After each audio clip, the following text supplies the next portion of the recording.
It will never be long enough, though.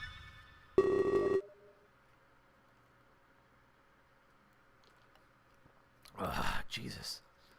Hello, I'm getting talked to people.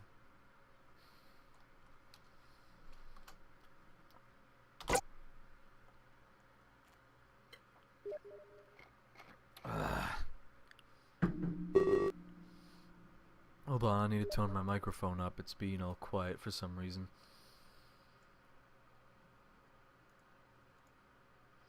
Probably Skype adjusting that shit again when I tell it not to. Yep, that's exactly what it was doing. I don't even remember. Oh, yeah, I remember those, though. It's still really fucking loud. Oh, God. This music. Let me turn this shit off.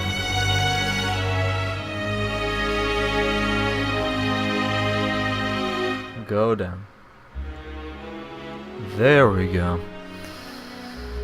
Alright, let's do this shit. I can't remember what I did for Daz's voice, so is this gonna be... Sorry, I'm just in my own little world. Oi, that's fine, innit? I mean, given what happened, you know. Part of me is worried, and part of me hates that I am. I don't find myself worried for Clace and those around him. I find myself worried about how this affects our careers. Sounds like someone is a Jew. Who will you play guitar for? Who will I sing and dance alongside? Ugh, that's a good drink. Forgive my foolishness in placing that above the worry of Clace's death. Ellipsis. There's no fucking need to apologise, innit? I thought the same things, bruv. A death is absolute, fact cannot change. But that's what happens to us is very malleable. Worry is normal, innit? Perhaps there's also partial denial. I know there's like one of the fucking steps of grieving. Yeah. Didn't we already do this though? But I've never seen Sin show emotion in any situation. Idols come and go almost daily in this business, but they don't fucking die. Jeez. I don't want to be like that. I assume him and Jada are discussing how to handle the world tour, and they'll probably just address the press and then forget that Clace ever existed. I want to feel sad, but can't. Was there something wrong with me? Yes, you're a fucking heartless person. Like, your friend was just murdered, and you're like, ah, oh, my fucking career, though. Who's gonna clean my titty factory show? The business there is very fast-paced, bruv. They have to roll the fucking punches. But Shins did tell me what's going to happen with us in the world tour, innit? That's why I come back to talk to you. I'm serious, didn't we do this already? Yes, we did. I don't care. I'm not reading all this again. Blah, blah, blah. Okay, when are we gonna get to Japan? There it is! There it is! There it is. There it is, Japan. Yep, we've done this before. And you know what I say to that? Skip, boys!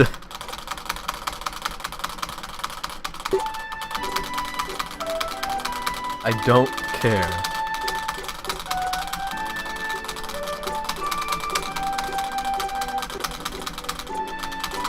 Oh, I don't care, you fucking weirdo.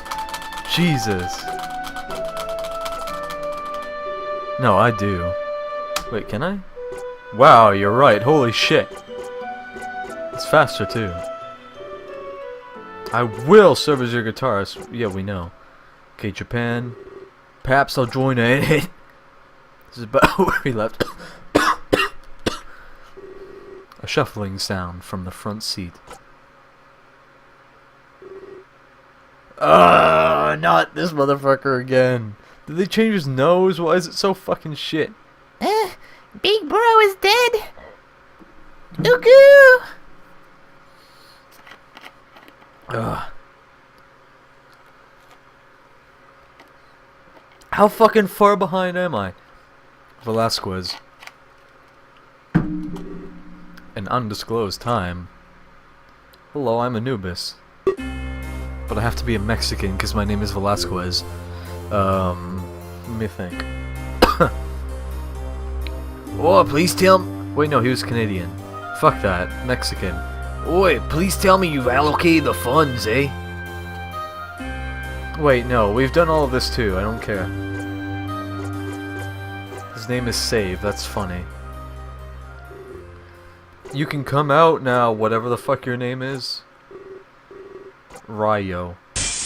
Whoa, Time Lord.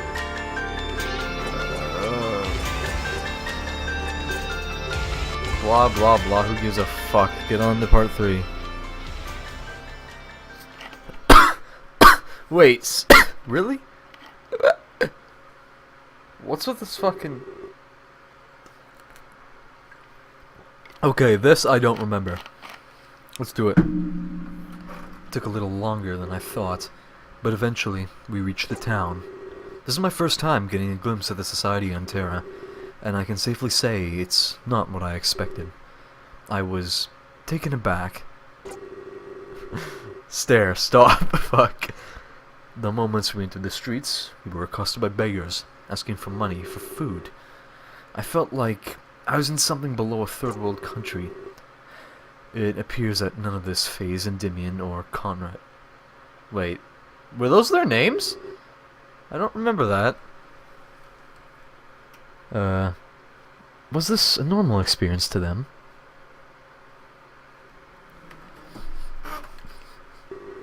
I skillfully weaved from side to side as we navigated the bustling streets. Every time we approached a corner, it seemed someone new tried to sell us their wares or services. Some weird, but all fishy. Are we in Israel, by any chance? I used the 2 assassins as a shield while we walked through the streets. I stood behind them, yet between them, to ensure I wouldn't stray from the path. This was not a place I wanted to get lost in, and so I did my best to blend in alongside them. I still wasn't certain if I could trust those 2, but at this point in time, they were my only hope to remain safe and grounded. I needed to err on the side of logic instead of my gut. We turned a few more corners. With all this turning, I'm surprised we haven't ended up back where we started yet. They mentioned we were going to a tavern, the Wayfarer's Tavern. We were going to submit the immigration papers there and check for mail. Why would I have mail? I'm definitely glad I have these 2 as guides. Were it not for them, I definitely would have gotten lost. And as the savior, I'm sure the repercussions of that would be catastrophic. Of course, before I can continue my line of thought, the 2 assassins stop in their tracks abruptly. I embarrassedly come crashing into both of their backs. Ah, Jesus. I forgot how terrible they look. Whoa, better watch your step, dude! I'd appreciate it if you refrain from doing that in the future. An assassin is trained to attack at such contact. This is terrible. Either way, I only meant to turn and address you. I didn't mean to cause such a disturbance. I'm sorry. I wanted to explain the other aspect of what we were doing. Since we mentioned we were going to check the mail. I was wondering about that, actually. We mentioned Lord Player earlier in our smear campaign against him. We want to ensure that he loses an upcoming election. Yeah, he's Beltmaster. Like, why would you have these here? What's the point? To that end, we hired a local mercenary to cause an uproar at his little rally, and we were able to turn his own houseboy against him, to help add fidelity. They sure know how to get things done, I'll give them that. This uproar resulted in the arrest of Kalen, the mercenary. We're still unaware of what happened to the houseboy. However, Kalen's goal is to plant further evidence in Player's residence, evidence we will uncover during a future visit.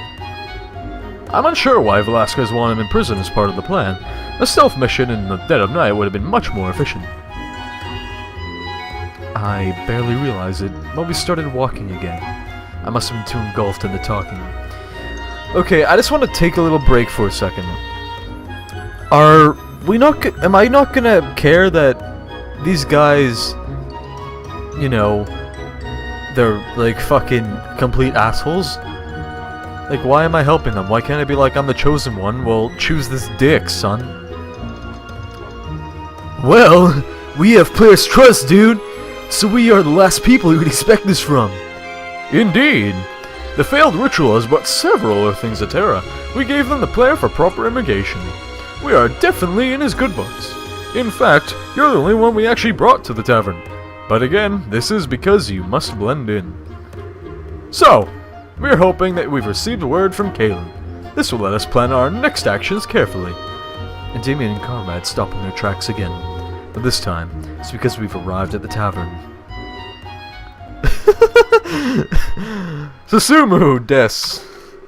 Once we get inside, it would be best for you to keep a low profile. Try not to bring any attention to yourself. It'd be most unfortunate if any unwanted conflict happened inside. Take it from me, this place can be busy. Many people from all sorts of worlds come here as part of their immigration process. Try not to stare. Roger that. After a few drinks and checking the phone, we enter. You received a gift. Why are people gifting me things? Hello? Why this one though? Don't I already have 2 and 3. Why this one? Oh yeah, I'm saving again. As soon as we enter, a feeling of deja vu hits me like bricks. I feel like I've been to this place before.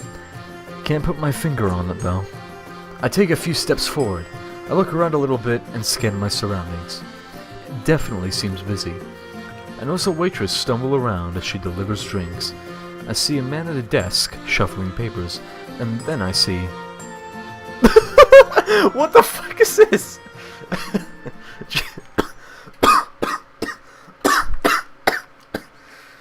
Oh, Jesus. Oh.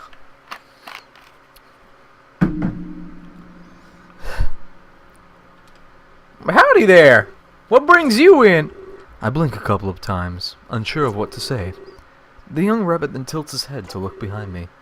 Oh, you guys again? Can you at least buy me some drinks this time?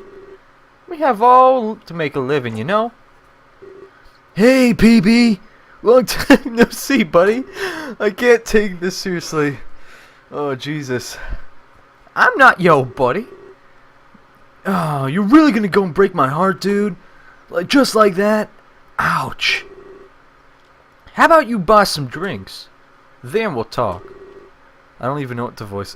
Someone tell me what to do with the voice. I don't fucking know what I'm doing. What does he sound like?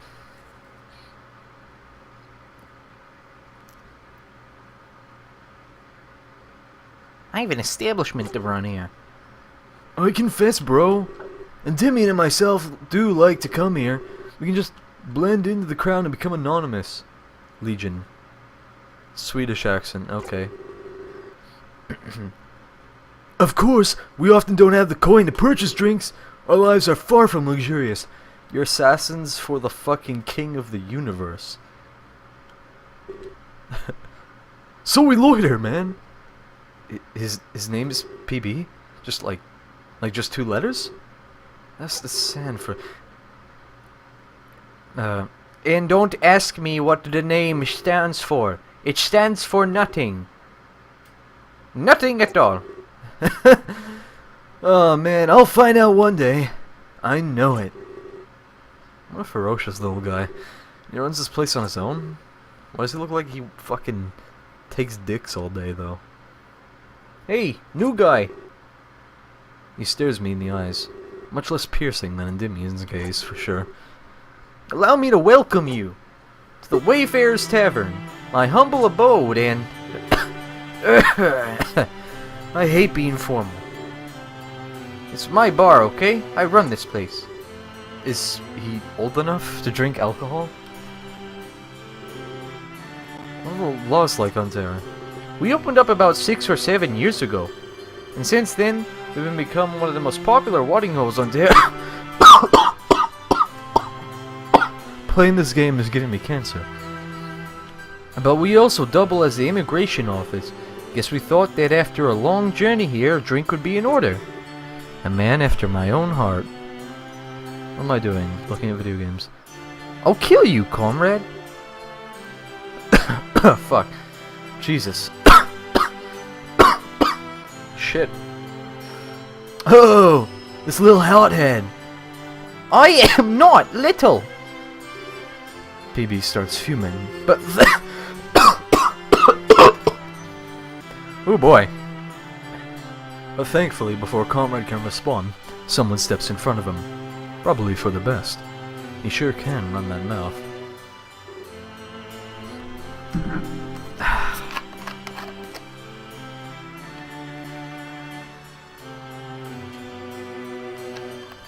These are the gayest motherfucking bunnies I've ever seen in the entire world.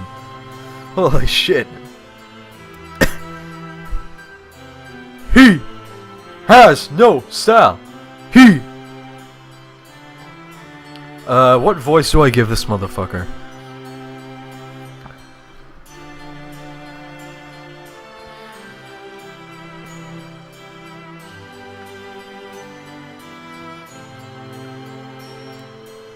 D.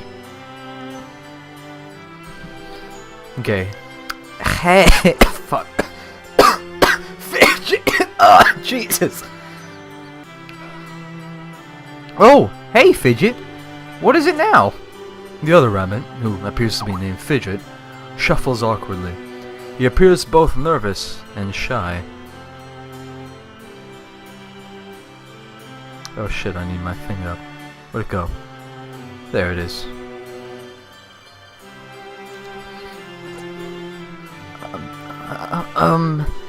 I wanted to ask if Mom would be coming back today. I want to see her again. The gay is killing me. Jesus. Your lipstick. No, Fidget, not today, brother. Oh, okay. Besides, can't you see I'm with company here? It's not nice to intrude. I said hey. He puts his hand out to shake mine, but he quickly blushes and pulls it away, then runs off. Can I plow this motherfucker, like, shove myself deep inside of him? He seems like the kind of person who'd like that. And then he runs off. Interesting. Well, sorry about that. That's my brother Fidget. He helps out as much as he can, but he's pretty shy. Why do you have different colored eyes? Wait, how is he your brother if you're purple and pink, whatever? He says it's his dream to be good at customer service and make our mom proud. So he studies under the barmaid, Trish. He leans forward to whisper in my ear.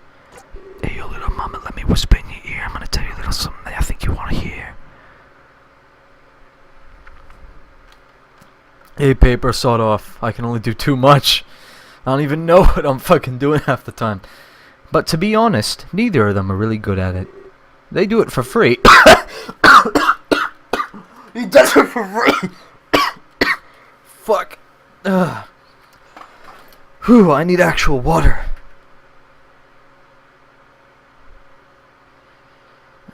It doesn't help that I have to like 7 to do it once. Every single fucking character in this game is doing it. He giggles before pulling back. I've been drinking Smirnoff Ice, so it's not water at all. Yeah.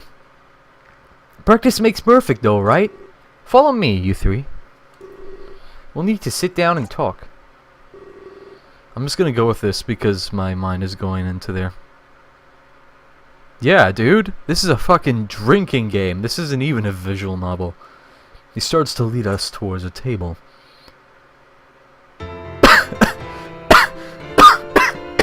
God, it looks like they're about to fuck.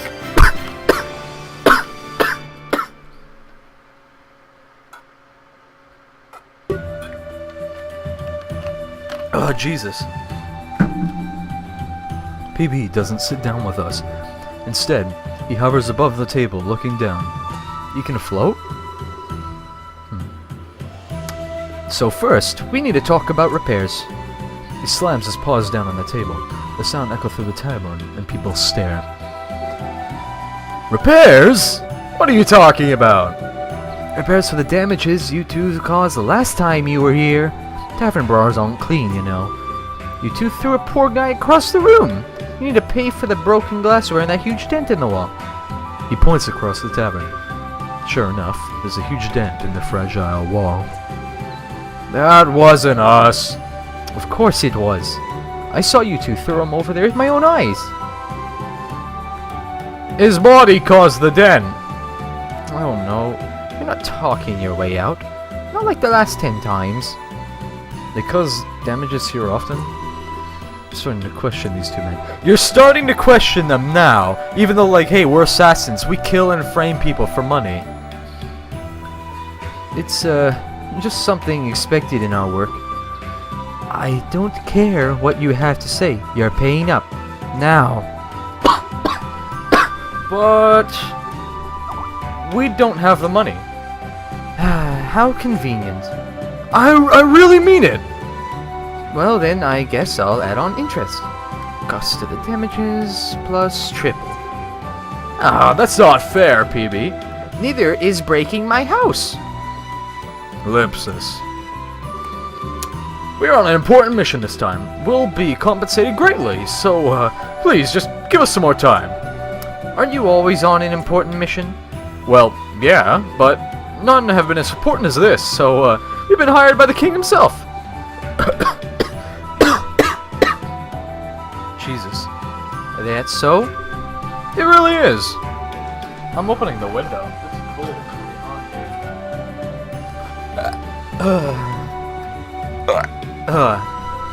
Bibi then sits down across from the three of us. Alright, start talking. Well, it's kind of confidential. Confidential as in non-existent? You're obviously just buying time. The kid would never work with assassins. Bibi sharply inhales if he's about to yell, but Endymion quickly cuts him off. I just realized, what are with these fucking highlights? Whatever. Is he scared? No, please, no need to call him here. Fine, you win. I'll tell you, but you have to promise you'll wait. Depends on how good your story is, I suppose. A few moments pass, and then Endymion stares at me. Savior, feel free to wander around the place while I give PB a small recap on our situation. I'm sure you don't need to hear it again. That much was true. There was a certain number of things that started to sound like a broken record in my head. I couldn't help but notice PB's ears perk up slightly at the mention of the word Savior. Don't give a fuck, I'm out, boys. I slowly stand up and start to walk away. I can hear the words Earth, Velasquez, and Savior be said again before I'm out of earshot. As I approach the center of the tavern on my own, I notice many eyes fall upon me. Normally, this experience would have plagued me with anxiety.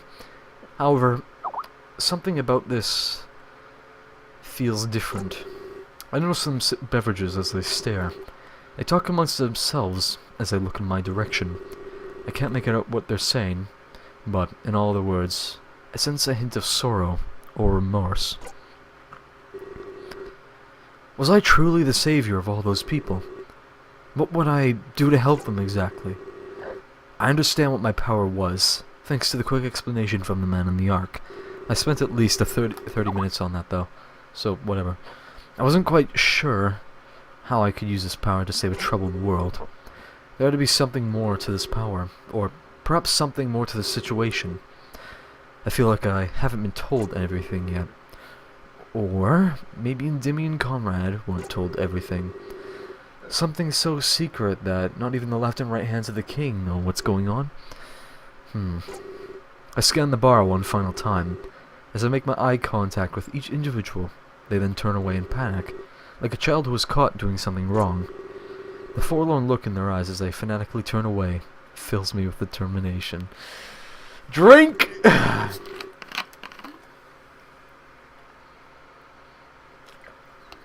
He knows what he was doing with that line. Determination to save this world and bring them faces of happiness. Once I speak to the king, I'm assuming the man in the Ark will call me back to discuss our next step. I guess the only thing I can do for now is wait. Oh god, why is it so loud now? I spot Fidget at the bar with a barmaid, or perhaps the barmaid, as I haven't seen any others. I decide to approach him for the time being. Best stick to familiar faces for now. What the fuck is this? What? What? What? H for hide? What is this? Jesus.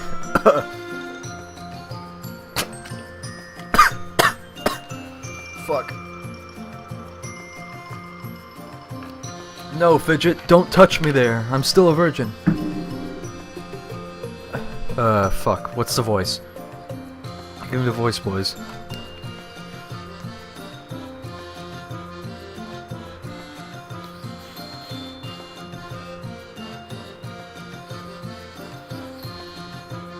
Like a horse? How does a horse sound?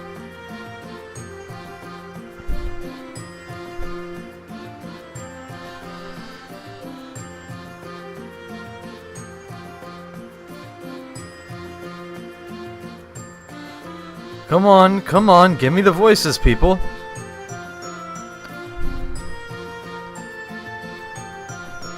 No, Fidget! I'm sorry, I'm not doing that. Fuck that shit. No, Fidget! You have to do it in a soft... I just realized, what the fuck is she saying? You have to do it in a soft, circular... Jesus. Otherwise, you were sketching the glass, and that's not okay. Why does nobody wear like, an actual outfit? Sorry, Trish, I was just doing it the way PB taught me to. Honest. That may be, but you seem to be forgetting who the head barmaid is here at this tavern. You are... Indeed. So, let PB touch... Oh. Let PB teach you PB things. I'll teach you barmaid things. Got it? Got it! Jesus, this is terrible. I'm not going for fucking immersion here. I'm going for tears. Wait, they actually do. What the fuck? Once I'm close enough, I introduce myself formally. Fidget puts out his hand for a moment, and then retracts it right away. Just like the last time. Is he afraid of me or something? Trish looks at him, and then looks at me. She really puts her hand out to shake mine as to cover up what Fidget just did. Unfortunately, she forgets she was holding a large glass. Drop it in an attempt to free her hand and shake mine. Shatters against the floor quite loudly. These people fucking suck. Jesus. Hey, I'm Trish, Master Barmaid here at the Wayfarer's Tavern. I'm also in the midst of teaching Fidget my trade. Master Barmaid? That was a self-proclamation for sure. Something tells me this is going to end horribly. Kind of like Rook teaching Jade humor. Instead of cleaning up the shattered glass, she just takes a few steps to the side. Wow. I'm teaching Fidget to be the best that he can be. So, when his mother comes back, he can make her super proud. I'm going to be the... Oh wait, no. I'm gonna be the best barmaid ever. When Mom comes back, she won't recognize me. I wouldn't want to recognize you, son.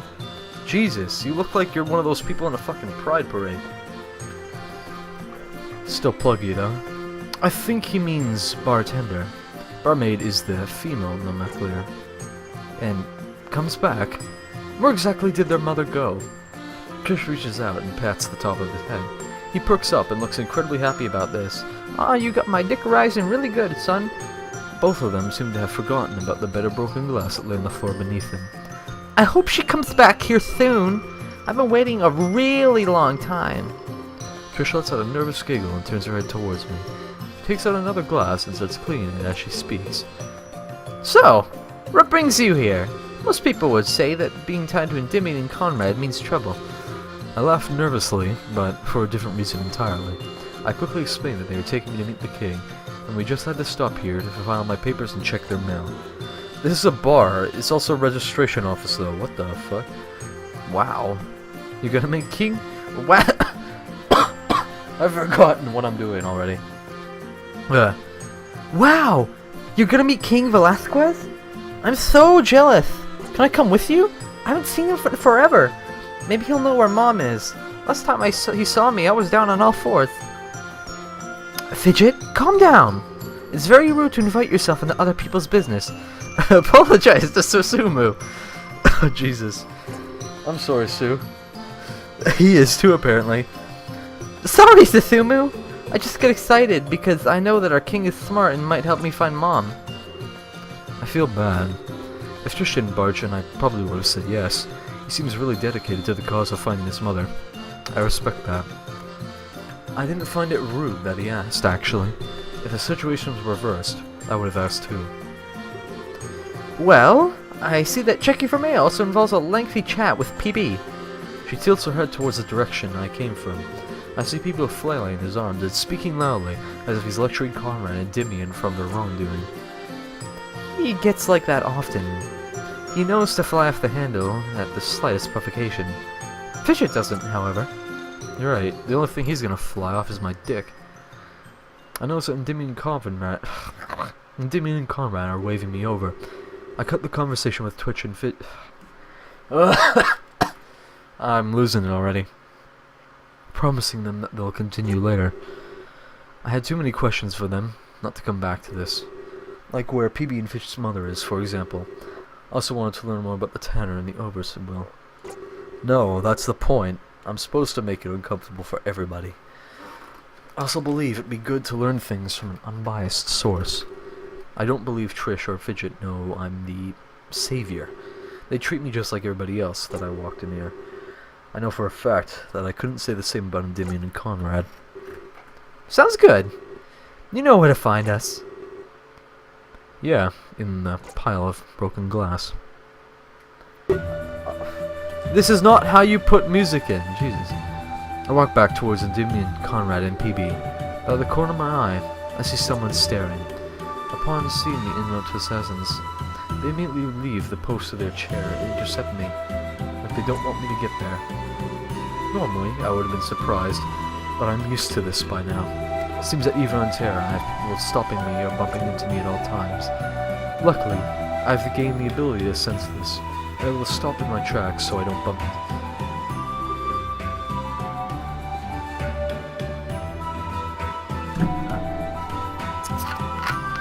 Okay. Like, what is this fucking world? There's magic and shit, there's space travel, and now there's some fucking fat dude. I mean, bar bear thing. Look, he even has the sex muscles. Jesus. Why? I'm glad I did. Because first off, he's massive. And second, he's massive. I don't want to know what this man would do to me if I smashed into him. Voice. Black. Yeah. You, man. He looks down at me. The look on his face had suddenly me with an almost primal fear. Rich Turan rising. Your friends talk loudly. They want to hide your role as a savior, but the volume of their voices contradicts this desire. His voice is very deep. His accent is quite thick as well. It's a voice that I always pictured him. Okay, Native American, let's go. I would advise that you tell them to keep their mouths shut. Otherwise, it could get you into trouble easily avoided. He grips his axe as to threaten me. It is a time like that comes. Please feel free to hire my services. Most of the time is spent here watching over the rabbits. So you know where to find me.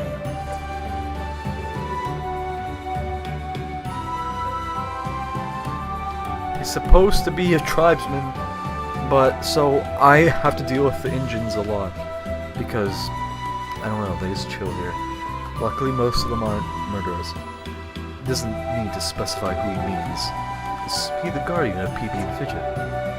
This must be who PB was about to call for earlier. Before Endymion cut him off out of fear. I don't blame him if that was the case. Oh, sorry for not introducing myself.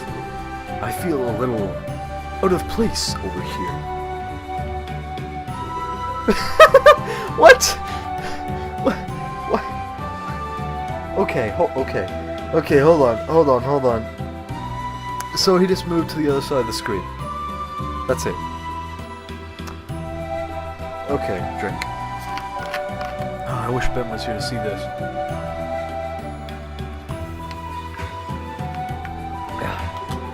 That's better. You can call me Righty.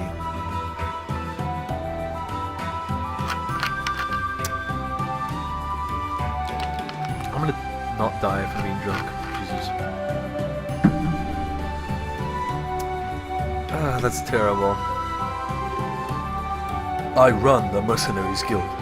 He extends his arm to shake mine. I do so in turn. He has a firm grip. His hand is large enough to wrap around mine almost twice. Though, it's nice to actually shake a hand today. I found it odd that Fidget kept backing out. I'm known here as a protector. In exchange for money, I ensure the safety of others and help them along their path. From what I overheard, your path seems to be an arduous one. And it may even be more so if your companions keep talking. If the wrong people caught wind of your identity, there would be no shortage of those who would want to hold you for ransom. And as I am surely not the only one who overheard their secret discussion with PB, we must assume others are planning this now. Word spreads fast on Terra. It is safe to assume a target will fall upon you soon. To that end, I have a proposition for you. Please, meet me in the wine cellar at your earliest convenience. Come alone. Holy shit. Okay. What the fuck? Oh, Jesus.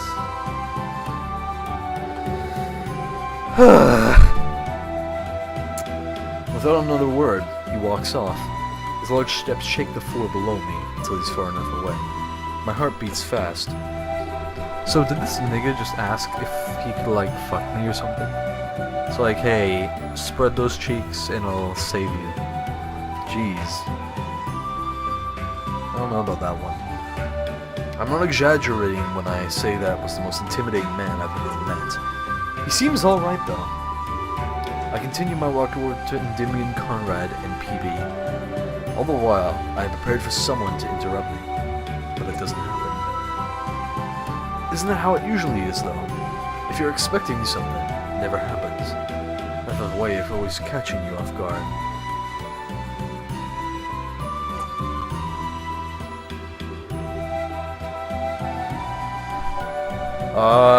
There you go. Zoro's fighting the fucking Capra demon. Hope you got dunked. Hope you're in full Havel's Drake Sword level 10. So, I see you met Righty. Always eager to sell his services, it seems. At least he's capable of making money. He glares at Endymion and Conrad. Hey. Hey! You said you'd be okay with waiting! Unless you just wanted to con a story out of us or something. That's not cool, PB. Ah, yes. The Savior, they called you. My guarantee for the renovations here. I hope for your sake that what they told you me is true. If I don't get that hole in the wall fixed, I'll get Righty involved. I'll get my middle involved, son. Hey now, there's no need for that. I guess we'll see, won't we? I don't understand. Why not just, like, fucking... Look at... He has a sword right there. See? See the shit? Right here. Right here. Why doesn't he just take it and slit that little bunny's dick off? Like, you want to talk tough to an assassin with belts? Alright, let's count them. 1, 2, 3, 4, 5, 6, 7, 8, 9, 10, 11, 12, 13, 14... I think that's one? No, that's gloves. 15, 16, 17, 18. 18 belts just on the upper body. How many do you think are gonna be fucking on his legs? PB trots off. He appears to walk towards Trish and Fidget. I wouldn't be surprised if he yells at them next for the broken glass carpet. So, that was ready. He was in the running to be the third member of our guild, way back when. Of course, it didn't work out. He branched off to form his own unit, I guess you could say he's our rival. He steals a lot of our business, bro. You know, with us having to kill someone and him having to protect said person. We clash lots. That's why Velasquez has to give us work not related to killing. Such as the player scheme, and you. I'm not sure why he wants to see you, though. He probably wants to con his way into this endeavor because it's lucrative. I'll admit that the job of me and a demon protecting you is definitely encroaching on his territory, though. Perhaps he wants to convince you to go with him instead, so he can take the earnings promised to us by Velasquez. Be wary of what he tells you. Given his lust for gold, I have no reason to believe he would resort to subterfuge. Though he's a protector, there are many in his ranks that perform espionage and manipulation. Just be wary, Savior.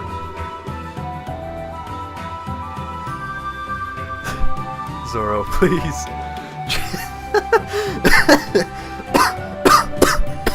Fuck. As we have nothing to hide, please go hear him out. We'll be waiting here for your return. I'll check the mail. And I'll be here twiddling my thumbs. Good luck, Susumu. Oh, if he wants to come along with us, make it clear that we're not splitting the money that Velasquez gives us for this, and it will not make things cool between us. He is the one who ran away when we accepted him into our arms. I nod. I wasn't aware that the three had a history like this. However, now some of their past actions and words made more sense to me. What was their story? Seems like everyone else here is related in some way. Maybe Terra's a small world after all. I start to walk in the same direction as the bear. I hope that the cellar he spoke of would be easy enough to find. No one gave me any directions. After a few moments, I see a large wooden door. There appears to be a cartoon drawing of a bottle of wine on it. There's a happy face, and arms and legs. When I get close, I notice underneath the drawing, it reads, "I drew this cute wine bottle. He is my best friend, Fidget." How cute. I hope he doesn't drink this stuff, though. In the drawing, the bottle of wine is empty. Perhaps I'll compliment Fidget on his masterpiece later. But for now, I was on a mission. I slowly open the wine cellar door and begin my descent. Save up, boys! Only 20 save files, though. That's gay. The stairs creak heavily in a way that destroys any attempt of stealth. It also gives away my exact number of people that were entering the cellar. I guess this would prove to him that I came alone. But then where was he? My feet finally touch the floor, and a chill shoots up my spine. The only heat in this place is a small flicker of candlelight. I take steps forward, looking at all the different bottles of wine. There are large barrels scattered about as well. Did PB and Fidget brew this alone? Or did they hire someone else to make their drinks? Well, let's see, I'm assuming they're young, and wine takes at least a year to make. And that's at least, sometimes even 10, so... No, they didn't, you fucking idiot. I scan this place to the best of my ability, but I don't see Righty anywhere. I contemplate shouting from him, but I refrain out of fear. Don't worry, he's just using his Righty for something. If this was some sort of trap, I wouldn't want to advertise my location to any assailants. Hey! I immediately jump through the air in fright as I hear his voice come from behind me. What the heck? How did he sneak up on me like that? But he's on his left now. Oh, did I frighten you? My apologies, Susumu. Did you close the door behind you? I nod. Either he's extremely paranoid, or about to impart me with some serious sensitive information. I'm actually not sure which would be worse right now. So, I just stare at him in silence. Listen, I'm going to make this very quick, as I don't like wasting time. I've been following you. Okay, that was fast. Wait, what? Ever since you arrived in Terra, I've been following you. From the very moment you landed in the forest outside of Relais, I know who you are, where you come from, and what your mission here is. All of it. Relais? That must be the name of this town. But why would he be following me? And also, how did he know about the ritual? Again, I have this distinct feeling that I'm being lied to, and I don't like this feeling one bit. I don't think you are fully aware of the situation at hand here, but I'm not accusing Endymion or Conrad of lying, because I'm also led to believe that they don't understand the full situation either. They are the ones being used by King Velasquez. Huh? Give me a chance to explain before jumping to any rash conclusions. I assure you, I am not against you. I value your life. If I wanted to hurt you, I would have done so by now. Oh, I can see, look in the eyes, he knows how he's hurting me. I'm blocking the only exit. As terrifying as that was to hear, he was right. So please, hear me out. Alright, I'm game. I move to the wall beside me and press my back against him. Might as well get comfortable for the story I'm about to hear. However outlandish it may be. Another shiver shoots through my body at the touch of the brick wall. Why is it so cold down here? Where to begin? He takes a few moments before speaking, as he's lost in thought. Back in my day, us Dene, we went from place to place, spreading our wealth and our knowledge. But then, the white man came. He tricked us with many fucking phone messages and shiny objects.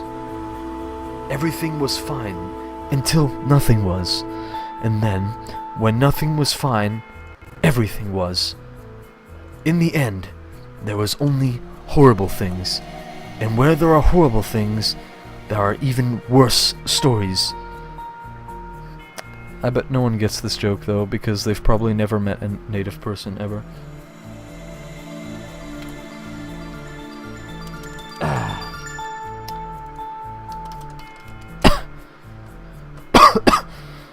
I have very good evidence supporting my theory that Velasquez is playing some sort of sinister scheme. Lying to everyone.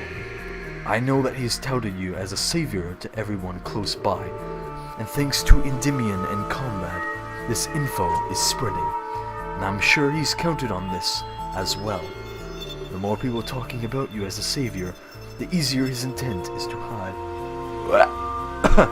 Jesus. I have to be wary of what he says. Wait, no, wrong voice. I have to be wary of what he says. Endymion did say you could resort to deceit to get what he wants. If he's against them, then perhaps he's against the king as well. Right now, I'm not sure what he's hiding. That's something he's been very good at keeping under wraps. But he's hiding it for sure. He's had Endymion and Conrad under his thumb for years now. I almost joined, but I backed out after hearing what I had to do. Velasquez has a very different type of litmus test. In order to join, I was asked to do something I couldn't. But that is not something I can openly reveal, as I am still a man of honor. Perhaps they can tell you themselves. Either way, through Velasquez openly calls you the savior, this changes completely in private. One of my men was deep undercover in Velasquez's castle. He's privy to information that most don't have. While believing he is alone, Velasquez consorts with a mysterious individual. Someone not of this world. Fuck's sake, Zoro, please. During these private conversations, they celebrate the fact that they are not under any sort of suspicion.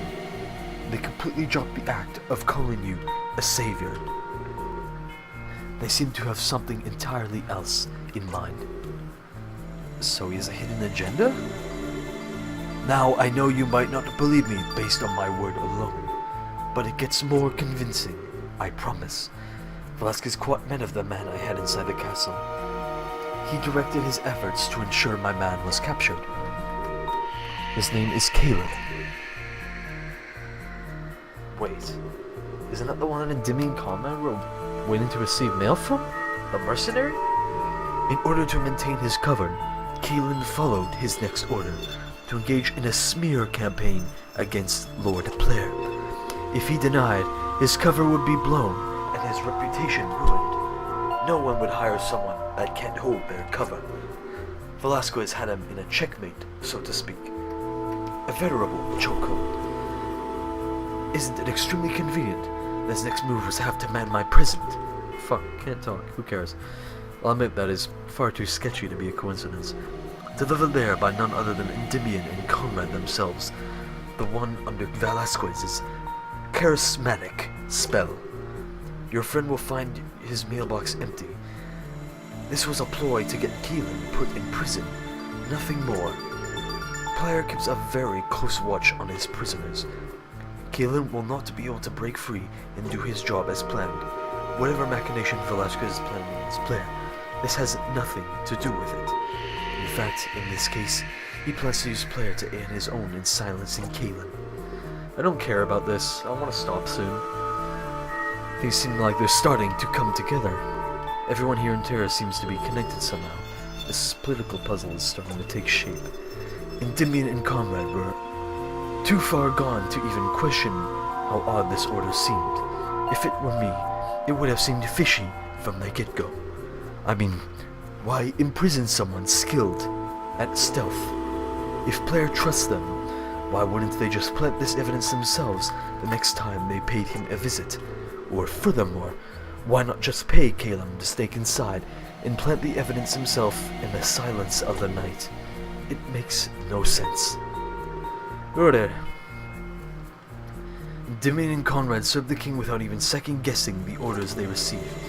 It was clearly that they just the guise to send Keelan to his death in a prison cell. This is getting stupid.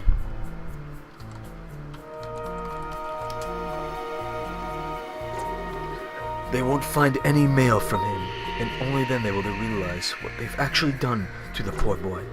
But I fear they may be too blinded by money as well. I think their main goal will be delivering you to Velasquez, even if that means leaving Keelan to die. I want you to help us instead. Help us rescue Keelan and expose Velasquez for the liar he is. Yeah, I have no clue what this fucking story is. Better than the... I need a drink.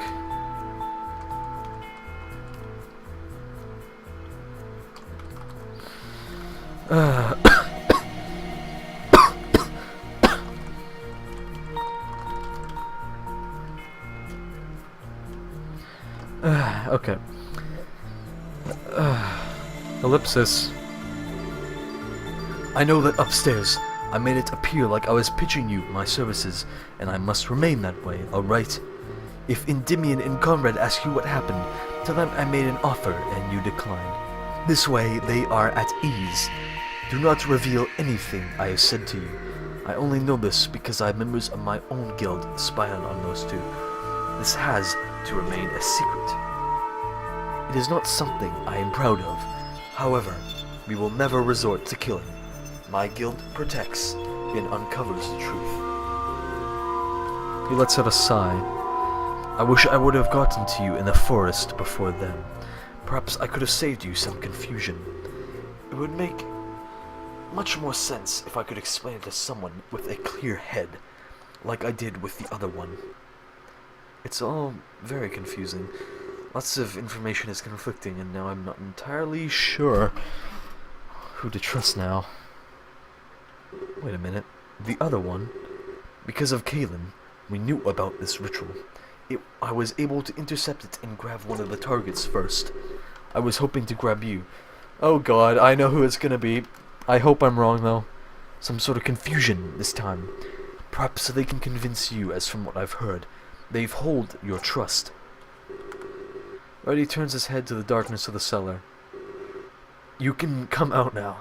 Alright, let's make a bet. Let's make a bet. How many shots do I do if it's Clace? How many shots do I do? Come on, boys. Stop being like 30 seconds behind me.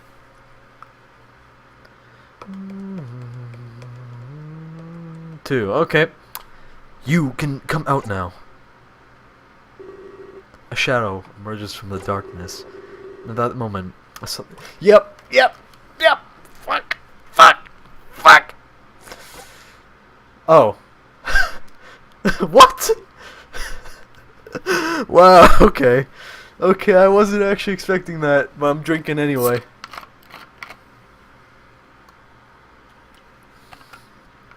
Fucking hell. Keela? Is that it? Is that it for chapter 3? Meanwhile, a back alley on Earth, late into the night.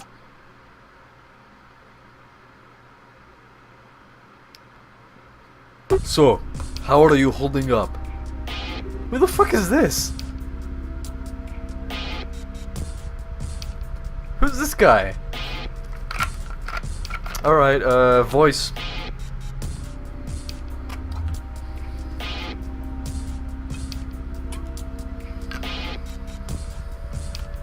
Wait, really? Oh no, you mean, yeah. Keela, whatever.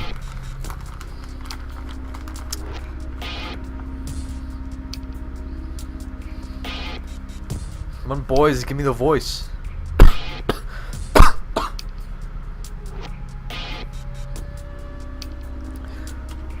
Ugh, tired. I wish you didn't wake me up. But, shock. I thought you deserved to know more than anybody. Everyone knows that you and Clace went way back. So? I just wanted to talk to you about this. I know it must be affecting you somehow. I mean, he was a good friend of yours. Seems to me your precious contest winners are more obsessed with him. Why don't you interrupt their sleeps instead? Oh, Dante? Okay. Yeah, Dante. Don't be stupid. You know I care about you. If I were in your shoes, I wouldn't be feeling too great right now. This affects you more than them. And who... let's see. And who are you to say what affects me and who it doesn't, Rook? You should stuff your nose back in that tablet where it belongs. Fuck you! Not my business or feelings. Ellipsis. Sorry for caring. I know why you really called this morning. You don't care about how I feel at all. You care about whether or not I'm staying. Now cut to the chase. Shock. I really do care. I know what it's like to lose someone. I do. That's so?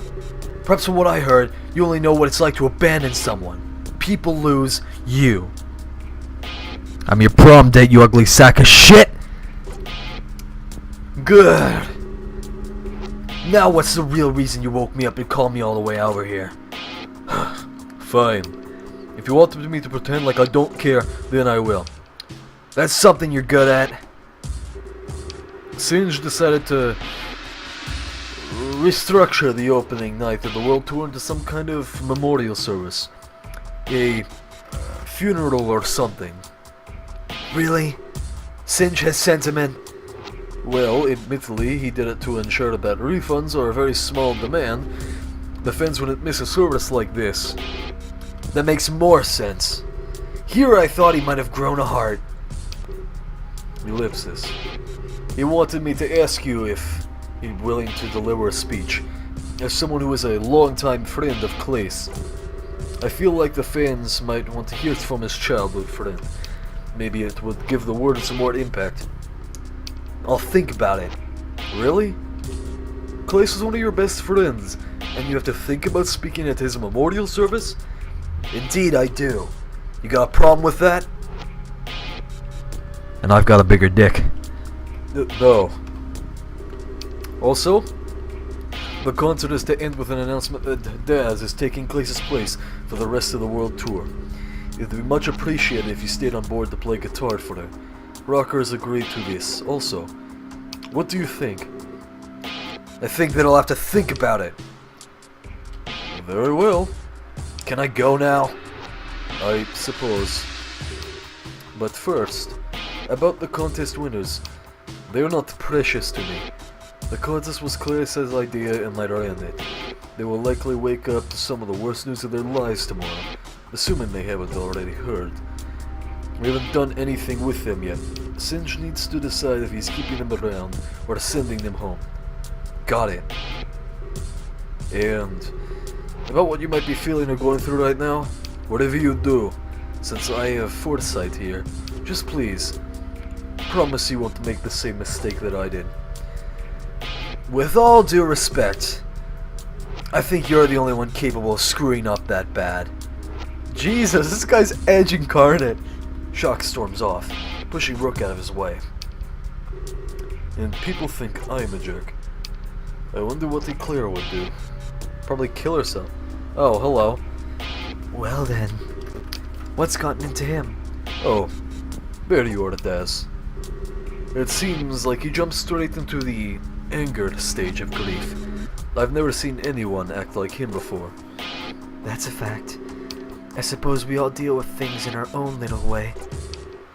And some more harmful than others. Thanks for coming here, at least. No problem. Is there anything I could do for you, Rook? Maybe take out my titties and you can play with them a bit?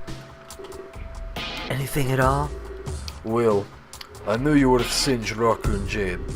I hoped you could give me a little more information about all this. Aside from your promotion, for lack of a better word.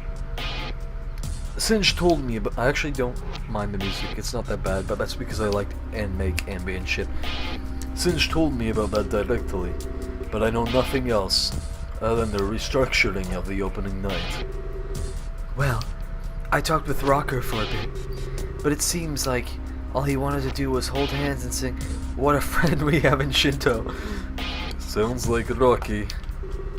He's contributing his studies even while we travel the world. Takes every chance he gets to show off. I could give you one hell of a lecture about the creation of Japan, but I'd rather not. You're implying I couldn't do the same.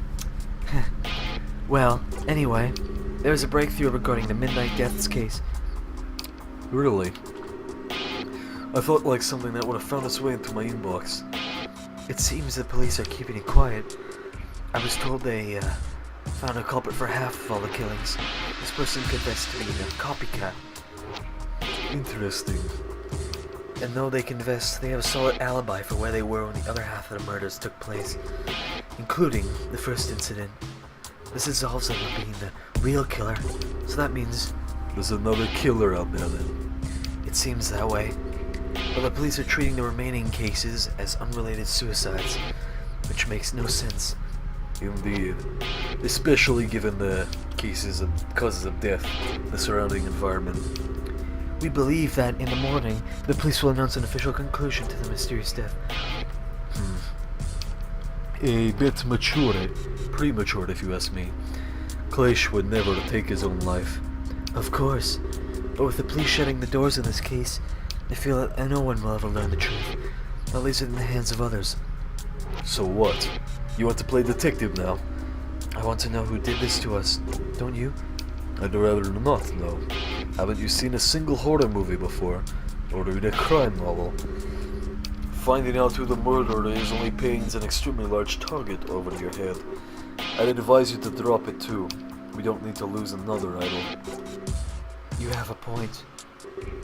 But Singe didn't back down so easily. He never does. What did he do now? He already has a suspect in mind. Place his bodyguard. Really? Well, those incidents didn't start upon the night of our arrival. The crime scenes appeared to be tampered with.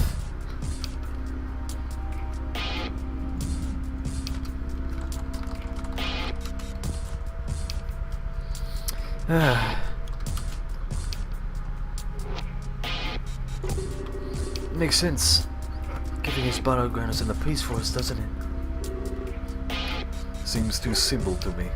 I thought so at first. So I decided to call him in for questioning, but this is where it gets suspicious. He seems to have fled Tokyo. Okay. Is that it then? Nope. Fuck. Singe's office. Earlier that night.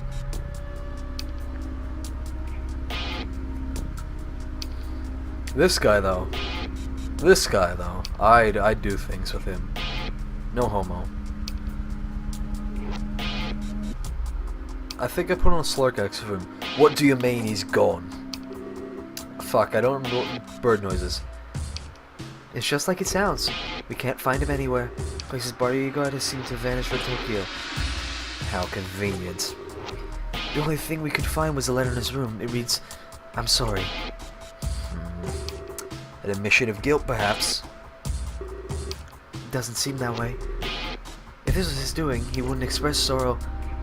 It seems to be more of a genuine apology. Perhaps he's ashamed that he couldn't carry out his duty of guarding Clace. I think the letter is of resignation. Or perhaps he did it to throw us off his... Oh wait, no, shit. Or perhaps he did it to throw us off his trail. Now he's going to flee and live in silence. Guilt-free. No offense, Singe, but that seems like a pretty far-fetched theory. Yeah, I mean, look. Literally no clothes. So I want to see what below is. And I really want to see what below is. Far-fetched. Come from the woman who likes to talk about multiple words and parallelities in his spare time. I'm sorry, Jade. That was extremely uncalled for. It's just been a long night, with no signs of ending either. I'll accept your apology and chalk off the comment one is made under extreme stress. Thank you. So, what do we do now? I think we just move on with our own lives. If any breakthrough, what?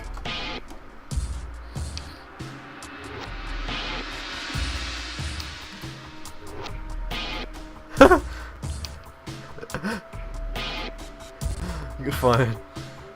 I think we just move off the line. I'm sure the meteor will bring him back. I can't do this seriously, fuck! We're not detectives. We're not police. I can't mute the game. Actually, I can. Oh, can we try to solve our own? We drop it. It's a fucking deal. I'm so horny.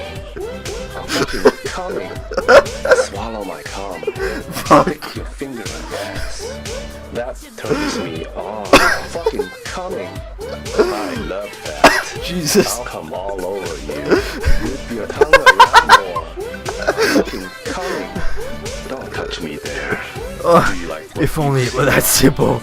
You know Well, I think do you agree. know. We can't just sit idly by and expect this world to run on its own. Fuck, Paper, what have you done? Hi, Billy Harrington, man here today. Oh boy. Humbled by the task before us. Say to you, Who you the think's to last do? of the spanking, time and Fuck. time again.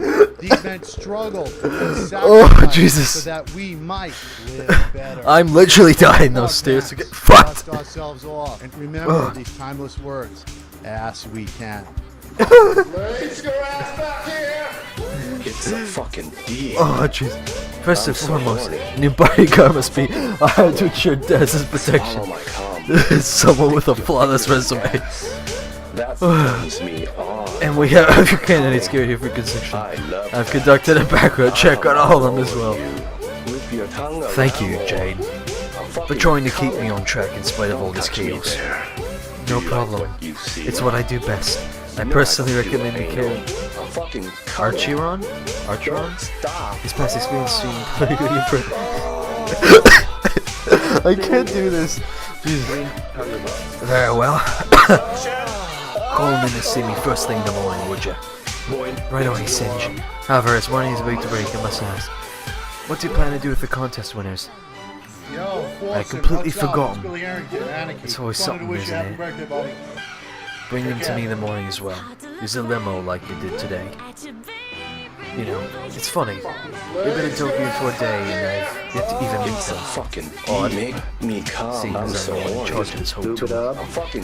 They might as well be an entire world Swallow my away. cum. Ha ha ha ha ha ha ha. Funny joke. Turns me on. I'm fucking coming. Why is it not done I yet? love that. Okay, I'm sorry. No more of this. Fuck. I stare in shock for what seems like an eternity. The sheer amount of questions that go on to bombard my mind are enough to give me a migraine. Keela? In Terra, of all places? How does this make sense? Are you okay? You look like you've seen a ghost. Now, I don't really believe in ghosts or any sort of that supernatural stuff, but Were I to see a ghost at any point in my life, I imagine the shock would be similar to what I'm experiencing now. Well, just give me anything else that isn't that then, come on. Snap out of it, okay? There's lots to talk about here, Susumu. That much is true. And if that's the fact that steps me back to reality, perhaps with a thorough explanation I can believe what I'm seeing and move on. Oh, Jesus. What's this?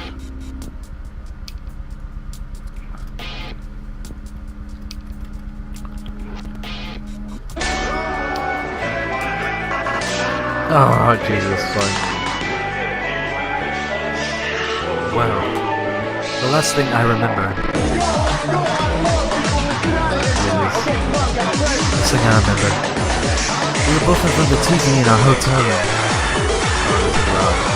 It's good, but it's loud. I can't hear myself. What's going on?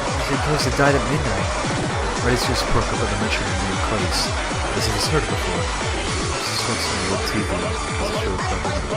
But then, that's all I remember from Tokyo. As quick as I retracted some memories of dying, I found myself lost in the forest. I thought I was hallucinating. Perhaps seeing things in some sort of trauma. But after thinking about it, that wasn't true. I found it hard to move around as I was completely disorientated. I found down into some soil and lay there until he found me. Theo's pushing his head towards Reddy. And that's a pseudonym. Two people will be brought to the I grabbed Kila and kept it safe. By the time you came, it was too late. Our only option was to follow on his feet, like hopefully speak to you. Which is what I covered by inviting you down here with the guys at the bridge. They think I'm trying to sell you my services. Can I continue now? Yes, of course. As we followed and watched, I was able to hear Righty's side of the story. It makes a lot of sense that the assassins. The only comrades seem... whatever the king was saying lightly. They don't even realize they're slaves! I'm not sure how to make this To be clear, the king does what wants Claire to lose the election. I'm sorry, I can't do this anymore. Jesus. This hurts. Is the major minor icon a fucking... I don't know. Weird. Okay. They followed without asking a thing, as I'm told they're prone to do. But Righty here thinks before he acts. He is not a threat to the king. I think he's the good guy here. What do you think? I'm thinking a lot of things at once right now, actually. And some of it is starting to make sense in my mind, as outrageous as all this seems. I start to piece it together in my head. Killer doesn't mention the man in the Ark at all. This makes me believe that the Ark remains something specifically assigned to me. That would explain why Killer ended up in Terra before me as well. The man in the Ark mentioned that he brought me here to intercept this ritual.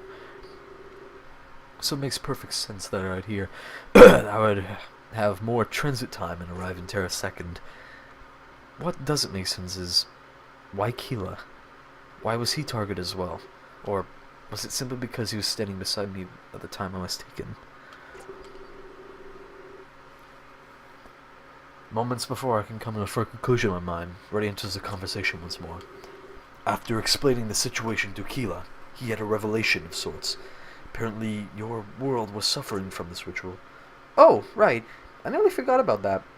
This whole world and the ritual? It ties into the Midnight Deaths. Your two friends, Endymion and Conrad, the ritual they're performing, it's the cause of the Midnight Deaths. Interesting line of thought. Ask him to elaborate and see if this deduction lines up with what I've been forming on my own.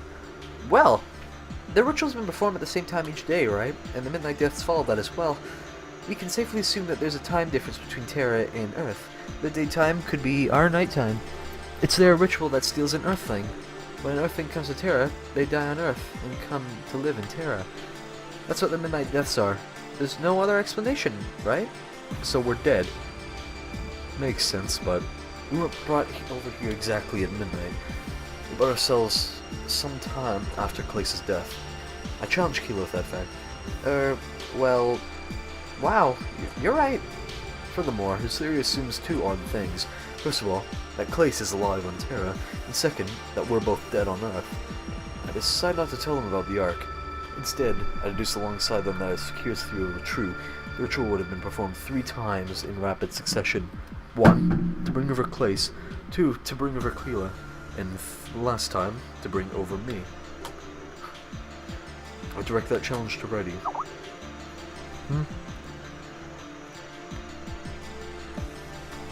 I'm only aware of it being performed one each day, on Velasquez's orders.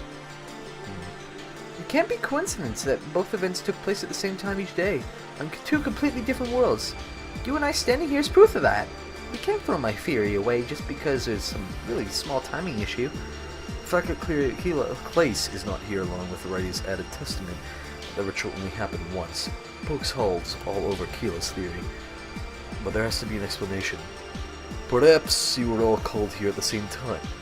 I'm fucking up the voices, goddamn. Perhaps you were all called here at the same time, but traveled at different speeds. Okay. Arriving at different times. No, because then we wouldn't have been conscious to hear the news of Clace's death. Let me think for a moment. I don't care. I got it! We heard about Clace's death about an hour after it happened. What if time on Terra moves faster? In that only 1 hour on Earth... Wait, what? If that 1 hour on Earth, a day had passed on Terra, so Clace was brought over on 1 day, and us on the next. That's possible. It's not a huge time difference, and Endymion and Conrad did talk about the flow of time between worlds. I still don't like the implications of us being dead on Earth because of this. However, I still don't know how many times they performed the ritual. If an hour on Earth was an entire day on Terra, then the man on the Ark must have sent so many poor Earthlings here in this place. Of course, I can't object to this, as I don't know how many midnight deaths there actually were. Nor did I know the amount of times that the ritual had been performed in total.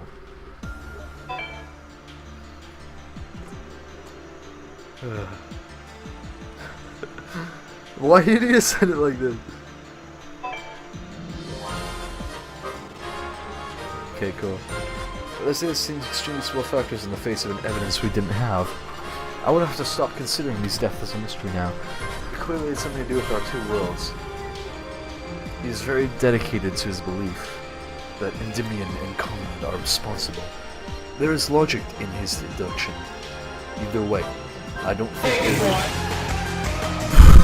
What the fuck? Wow, that changed. Jesus. I don't think we'll be able to find the truth in the wine cellar. Oh, Jesus. Don't you agree? I wonder if we'll find Clace tonight, or if we'll ever be able to get back to our earthly bodies. Cracks his knuckles loud, and then stares down at us. One very important question is whether you can answer here. Who do you believe? Do you go back upstairs into Ethan and journey to meet the king, and still shrouded in mystery, or do you come with us? To rescue Keela and his testament to the truth of Velasquez. I cannot guarantee your safety if you choose to go with them. Is it done? Yeah, it is. Huh. I can keep you safe, and we can learn Velasquez's intent by holding Keela moving. I think it's safe to say you'll come with us, right? We're friends. It's a hard decision to make. If I set against Endymion and Conrad, I could create enemies of Velasquez's skilled assassins. There's also no guarantee that I can learn Velasquez's true intent, which is why the man on the Ark sent me here to begin with.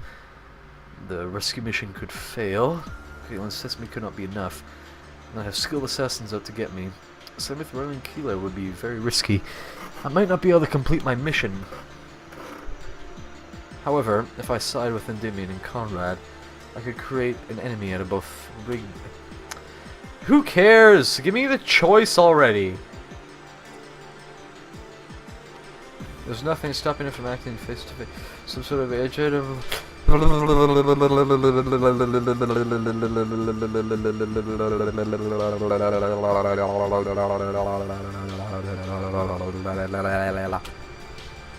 is one tough choice.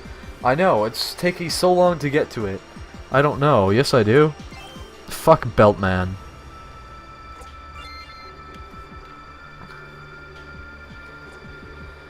As much as I wanted to discover the true intent of King Velasquez, I couldn't sit idly by and let someone starve to death in prison, especially if the notable goal of rescuing them also helped my mission.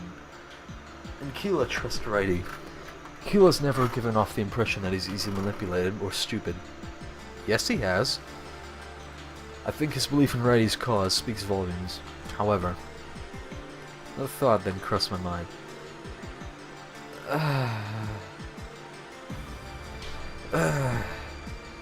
I don't care what crosses your mind. I've seen these guys. They're assholes. I believe these two. They corrupt your view of the world in any way. Blah, blah, blah, blah, blah, blah.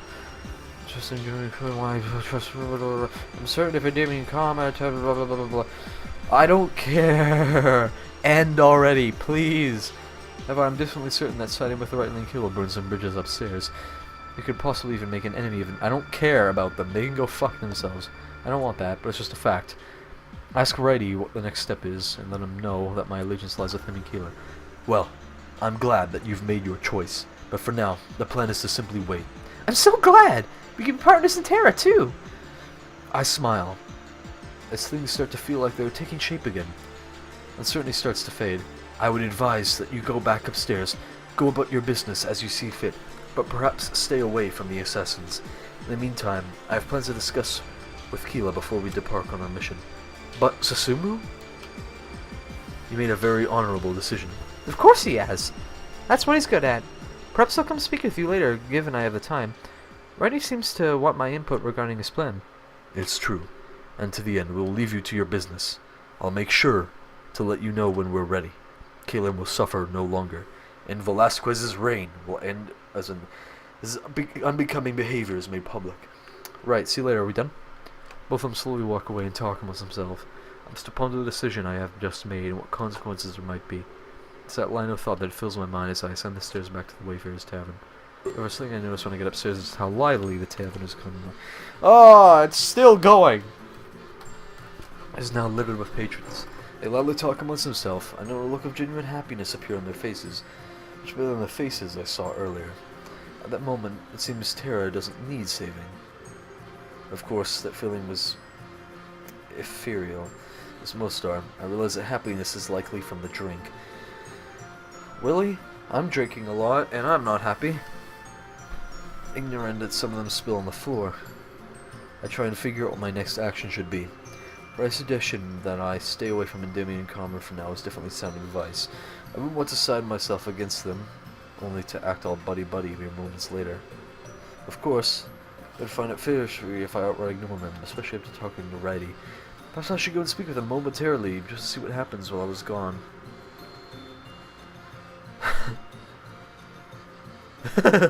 God damn it, Zoro, please. Ugh. If they don't receive any mail, it would definitely show that Rigby was correct. Why am I calling him Rigby? Of course, there'd be nothing left to revel. It would mean that the fact that Keelan was in trouble, not the kind of trouble we could not ignore. But if anybody was equipped to rescue Keelan, you'd be Righty. He has both the strength and intelligence to do this. I'm just glad that his goals align with mine. Finding out the truth about Velasquez. Hey there. Surprised at all the people? I nod. Lots of people seem to forget the true nature of this place like this. Later on, it just turns into the typical watering hole. Not that it bothers me, of course. Everyone's on some journey of their own. We cater to everyone who comes a long way, or anyone who has a long way to go. We don't mean this in distance only. Don't care. Anyway, I saw you go downstairs a little while ago. I'm assuming you talked to him. I know him once more.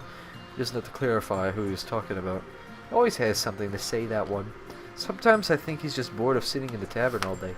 He probably is. He just sees you and he's like, why can't I ram that with both my axe and my dong?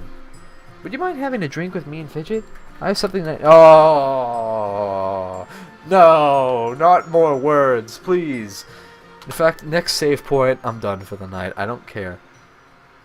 He points to a table near the corner of the tavern. I see Fidget sitting down. He appears to be talking to herself. I smell weed. The table has this little sign in the middle that looks like a cartoon depiction of a rabbit's head, no doubt drawn by Fidget as some sort of reservation sign. I shrug and say sure. I had nothing to lose. Great. I'll make sure you get a drink or two in the house, or 3 or 4. He starts walking towards the table, and I follow. I make shift away to Endymion Conrad as I pass them, in an effort to show that they aren't ignored. They wave back, a nervous look on their faces. When we arrive at the table, I promptly sit down. I yawn loudly and stretch my arms. Hopefully I can relax for a while now. Hey again, Susumu. I sit there and wait for him to hold out his hand, but he doesn't do it this time. Interesting. So I heard you're the savior or something? That's why you're meeting Velasquez? That is so cool! I wish I was important like that. I haven't seen the king since I was little. I glance over at PB. Doesn't take a rocket science to figure out he spilled the beans. As honest public as the conversation with Endymion Conrad was, I still want it secret. It seems PB's the type to talk. I'll have to keep that in mind. Hey, don't look at me like that. You can't condemn me for telling stuff to my brother. That's my best friend. Besides, what kind of threat is he? It's not like he could ever hurt somebody. In B4, he's like the final boss. They both look like they're complete fags, though, like straight up. Fair enough. Dropping it for now. I didn't call you over here to judge me. You know I have something to talk to you about. Jeez. This is more like the PB I saw earlier. Easily angered and extremely defensive. Well, I mean, look at those lips. He hasn't had a dick around them in a while. You gonna let me talk or not? I'm not saying anything, you fucking idiot. Jesus. Thank you. So, what I needed to say is about Righty. I know that he talked to you, and I'm pretty sure I know what it is all about. He seems to have some sort of seething hatred for King Velasquez. This is one of the major things we disagree on. Let me guess. He expressed desire to dethrone or ruin the king? Possibly expose him as some sort of villain? Why would I actually... I don't have the option to lie, do I? I'm gonna lay this right out there. I don't think Velasquez has ever wronged everybody. I don't care. I've already seen. You don't... Like, see, that's the thing. This one could have been interesting if they didn't show me that he's a lying motherfucker, like, at the very beginning. Well, except for the accident, I'll get there, Fidget. Just hold on. History of his rule goes back for tens and thousands of years, and he's been nothing but altruistic. Righty is the strongest and smartest man I know, but as soon as Velasquez gets involved, there's some sort of bias, and I don't understand why. Velasquez helped Fidget and myself, lots. Now, I have no idea why Velasquez won't consort with those assassins, but I trust his judgment entirely. It's funny, Zoro, you're right. He's the only one who has, like, a decent design. It seems not even PB is aware that they've worked for Velasquez all along. He seems to think that the king's only hired them now as an isolated, whatever. So, the only people that seem to know me are Keela, Righty, Endymion, Conrad, and Velasquez. Interesting. I wonder if that has to do with Righty. Whatever. Endymion and Conrad did mention that they almost became a trio. Hey, you there? Yes, I'm paying attention. Fuck off. Jesus.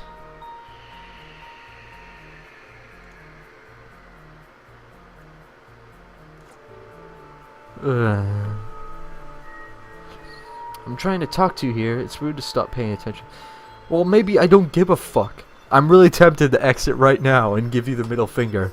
He's right, and I apologize once more. This whole situation gets me more and more confusing, and I don't know whose side is the right side. I do. Now, if you'll let me continue, Brett used to work for Velasquez. What? Really? And I don't mean casually or anything. He was definitely the king's right hand. That's not a surprise, actually. I wonder what caused him to turn so drastically. About a decade or so ago, when me and Fidget were very young, the king started some sort of major project. It was called the Exodus Project. Exodus? Isn't that the story of the Bible or something?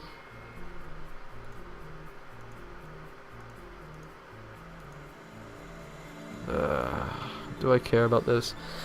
I guess I have to explain some sort of things about Terra for all this to make sense. I forgot you only arrived here today. We are extremely open to immigration. We openly offer people a second chance on our soil, start anew, or escape harm. But once they arrive, they're kind of stuck here. Leaving Terra is impossible. Great. That's another thing that makes us special. We're a one-way street. Still better than the word you come from, though. I'm told you have no connections. I'm not sure how your planet survives. That's a good question, actually. Anyway, The Exodus Project was an attempt to open our connection. Velasquez wanted people to be able to leave Terra. If both inbound and outbound travel were allowed, Terra would flourish forever. We could open more trade routes, settle more worlds, overpopulate, and famine would just become a thing of the past. And Velasquez's world would go on to become one of galactic proportions. You could do good for so many worlds. Damn, now I know your lips have been wrapped around. Of course, one look at this place would tell you that project never went as planned. It was a huge disaster, and many people died or became stranded in space. What the fuck? Our mother was one of those people. This music, though. When the accident happened, many of the smartest minds on Terra were lost. All we know is that our mom is out there somewhere. She has to come back one day. She was very smart, Bridget exclaims this with pride. She's smart enough to find her way back to Terra, no matter where she ended up. I'm being very patient. I'll wait forever. Yeah, you will.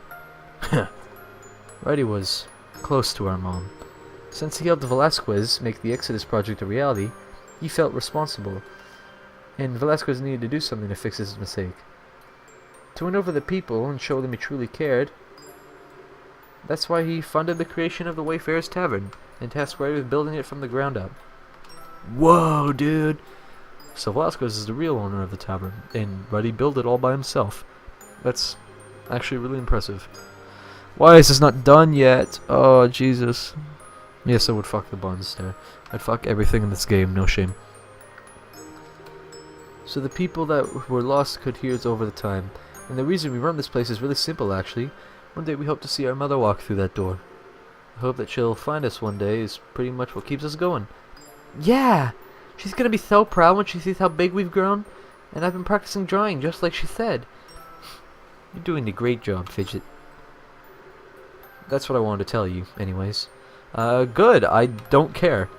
I don't think Velasquez is up to anything, at least nothing like Righty believes. At first, this tavern was just a place for those who were lost.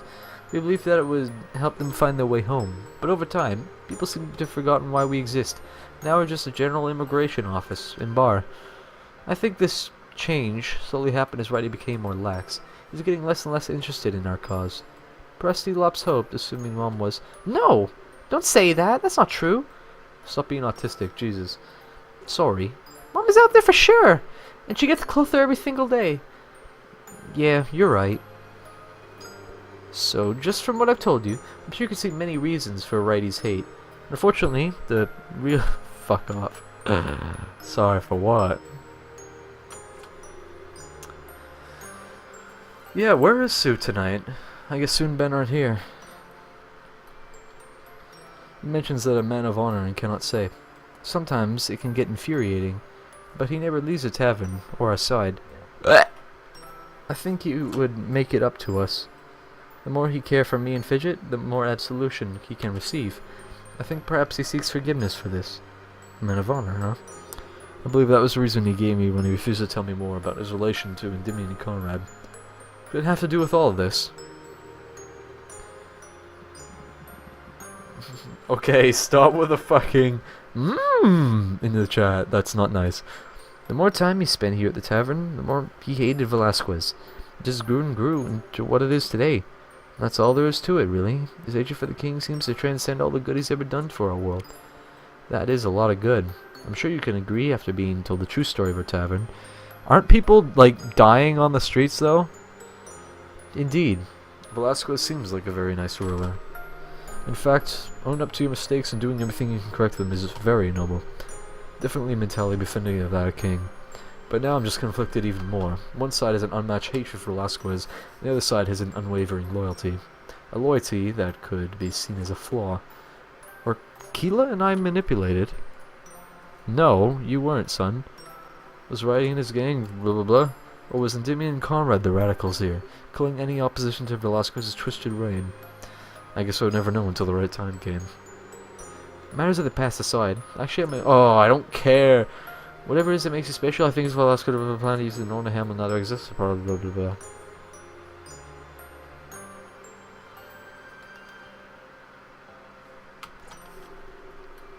Being hailed as a savior like you have been, and I believe it without a doubt. The Exodus Project was only one time that Vasquez meant a saving. I'd say that you have a long journey ahead. It's very fitting that you came to rest at the Wayfarer's Tavern. I hope your journey to Velasco is very swift and without much conflict. I'd wish that too. Except I just volunteered to go on a pretty important detour with Righty. I hope this didn't make an enemy in Velasquez, as PB would have his opinion on Lord Player. There's a number of people who think that this is a one-way connection to Harmon-Terra. Player is one such man.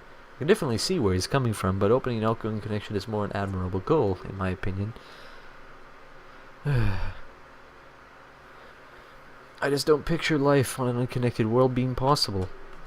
No offense, of course. None taken. In fact, I found life on Terra pretty... Oh, no, I'm fucking up the voices again. Everything is terrible. Why did I choose to do this? I'm only hurting myself. Well, thanks for listening to me anyway. I didn't mean to take you away from your friends for so long. Good. I'm happy to. I'll let you go. He tilts his head towards where Endymion and Conrad are located as he says the word friends. Zoro, please, you shitpost too much. Actually, no, you don't shitpost enough. I smile and thank PB for the chat. I better not tell him I aligned myself with earlier. I don't want him to spill the beans in that regard. As soon as I stand up, I look towards the assassin. They seem to be in deep conversation among themselves, but as I'm sure it involves me, I walk towards them. I might have been against Righty's seduction, but I start to feel a bit odd inside me. After a few moments of walking, I find myself at their table again. They look up at me swiftly, with a note of worry and curiosity in their face. I'm sure it's just because they haven't talked to me since my emergence from the cellar. Or is it? Well, aren't you making a lot of friends? Looks like you've got quite the following. I'm not sure how to take that. You didn't miss much. Only the potential downfall of our plan. Endymion? Oh wait, no, this is Surfer Dude. Fuck. He's on the opposite side. Jesus. And yeah, there's 18 belts. I've counted before. I think. 2, 4, 6, 7, 8, 9, 10, 11, 12, 13, 14, 15, 16, 17. No, 17 belts. Why don't you give him the bad news? Well, you see, it appears we've reached a bit of a hiccup. Although it's not as bad as Conrad says. I handed in your papers just fine, and that matter is laid to rest, but our mailbox appears to be empty. Just like Righty said it would be. I was hoping to find mail from Kalen, but it seems he hasn't been able to send us anything yet. This is a red flag. A boy of his skill should have no problems sticking to the plans that we made. Something bad happened to him. That's what Endymion is trying to say. Not entirely, Conrad. No, see, this is what it is. Arm, hand, finger.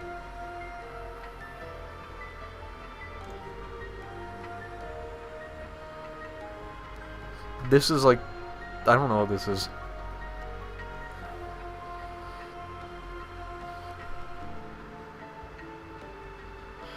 We shouldn't have sent... That's where we disagree. If he hasn't sent us any mail, it means he's not physically capable to do so. I guess it was wishful thinking that we could get someone to break out of the prison zone by the esteemed lone player. If anyone could do such a thing, it would be Kalen. And yep, here we are. Maybe someone tipped them off and they increased security or something? It's possible, yes. But I'm still not willing to believe he's in any danger. Kalen is too skilled to fail such a vital mission. I'm sure he's fine. There's no real evidence he's in trouble. He can handle any roadblocks at play. Isn't the lack of male evidence enough?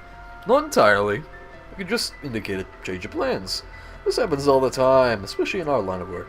We shouldn't jump to such terrible conclusions in our anxiety. Instead, we should trust in Kalen's ability. I guess you're right. Whatever the reason for our empty mailbox is, it's not him being in danger, Conrad. Besides, attacking player would cause more harm than good. We realize our true colors in an instant. We can't have that. We are undercover, after all. That's true. So you think Kalen is fine? I bet the entirety of our next pay on it. I'm sure we'll hear from him soon. He. Is Kalen in trouble, like Righty said, or is he as skilled as I'm led to believe? I'm more inclined to believe Righty. Of course, I can't say that in front of those two, which remain as ambiguous as possible for now. The mailbox being empty was a huge sign that Righty was correct. It wasn't a coincidence. Well, what do you think, Susumu? If we were in your shoes, would you attack players' residence that have failed that Kalen is in danger? Or take a step back and wait?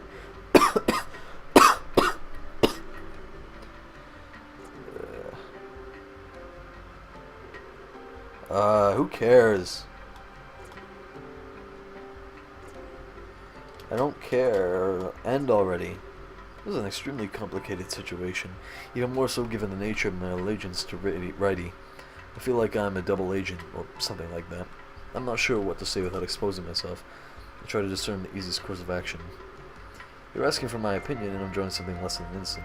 I really can't talk about what Righty told me, nor can I tell them what I plan to go with him. I have to answer this way that fits my personality. Perhaps I could use the questionnaire to my advantage. It seems less suspicious to them. It would fit the answer they're expecting internally. I said I was an attacker, didn't I? That means I would be supportive of the rescue mission. So, there actually was a point of that.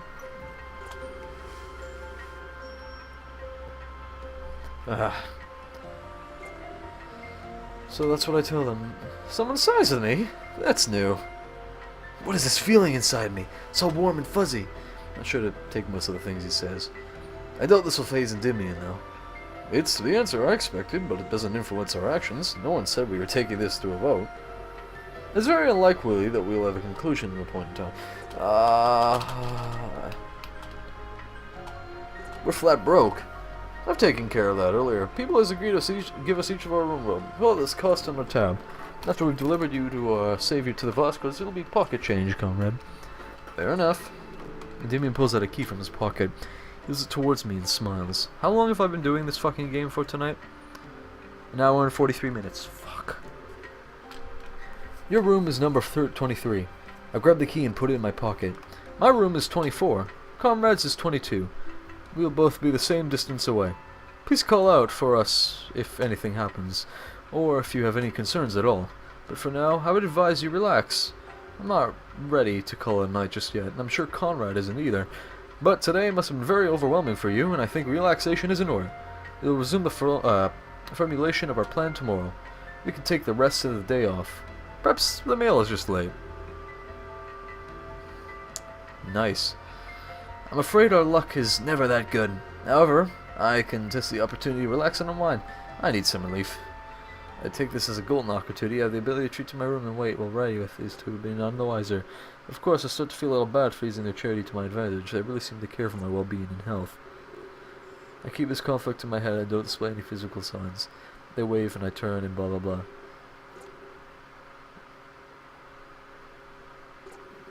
Are we done? Stick figure smiling. The signature reads Fidget. That's really cute. I guess he views us as friends. Given that this is my room, I must be the stick figure. I unlock the door and take a deep. Finally, I have some time to relax. I feel like this is a major victory. And all it really is the calm before the storm. That means it's over. Thank fuck. Ah, there's more. Why is there more? Who the fuck's this? I have to say, I'm really glad you helped. Destroying the mailman for Endymion and Karma.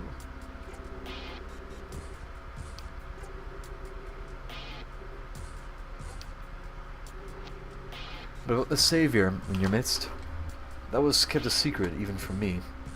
It could be a great contingency plan. How do you think they'd feel if you knew you sold them out? Think they'd be mad? See? I knew it. I don't need you to lecture or guilt me, Riley. I'm old enough to make my own decisions. You won't get a reaction here. Very well. You'll find your money in your mailbox soon enough. Perhaps you can use it to buy Fidget something nice. Money? I didn't do this for money. You said you had information on my mother. Did I now? Oops. You'd be wise to get your terms written down in the future, to ensure you aren't cheated. You bastard! No, I didn't say you wouldn't get it. If it's information on your mother you want, then I have another task you can do for me. Not yet. I'm not finished with this. Why do you want Lord Claire on a hit list? I thought he was your boss, your friend. Friend? No. Boss? Yes. No one is a boss that they truly enjoy respect, PB. You'll learn this when you grow up. He is a stepping stone. He's doing a great job of snagging all the votes for me. As soon as he's gone, the throne will be... this is so dumb. Be done. If he's killed at the hands of Reddy, or of Endymion and Conrad, then all the more reason to have them executed. As soon as I'm done with things, the Immortal King will become an oxymoron. What is the next task? In order to learn about Mother, I'll tell you soon enough. As I mentioned, I have a contingency plan to put into motion. I don't like this, PB. He lied to us. Yeah, he did. Ah, fine, what the fuck are you sending?